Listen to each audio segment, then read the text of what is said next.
Entre Espagne et Andorre, pour le jour le plus long du tour. 224 km d'un paysage à découvrir, d'une région peu connue hors des sentiers touristiques, la Sierra del Cadí. Pour atteindre le plus petit état des Pyrénées, 468 km², 1100 fois plus petit que la France, l'Andorre. Le paradis des marchands du Temple, mais qui recèle plus d'un trésor naturel à couper le souffle.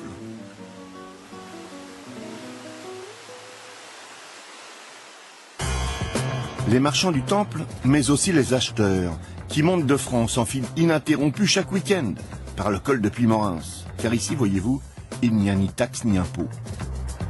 Paradis du libéralisme, l'Andorre est le plus grand duty-free shop d'Europe. 70 000 habitants occupés à plein temps. Il n'y a pas de chômage en Andorre, ni d'allocation chômage d'ailleurs. Un pays qui tourne à plein régime. 10 millions de visiteurs acheteurs par an. Le prix du tabac au plus bas et une consommation moyenne par habitant de 7 paquets par jour. Évidemment, cette moyenne supposerait que rien ne sorte du pays, ce qui n'est pas le cas. Et vu le prix des cigarettes en France, chacun y va de son petit voyage, légalement en toute impunité, 2 cartouches par tête. Plus la journée passe, plus les porte-monnaies se vident, plus les sacs plastiques se gonflent et plus les têtes tournent. Chacun croit avoir fait la bonne affaire. Et comment sont-ils perçus par leurs voisins, les Andorrans?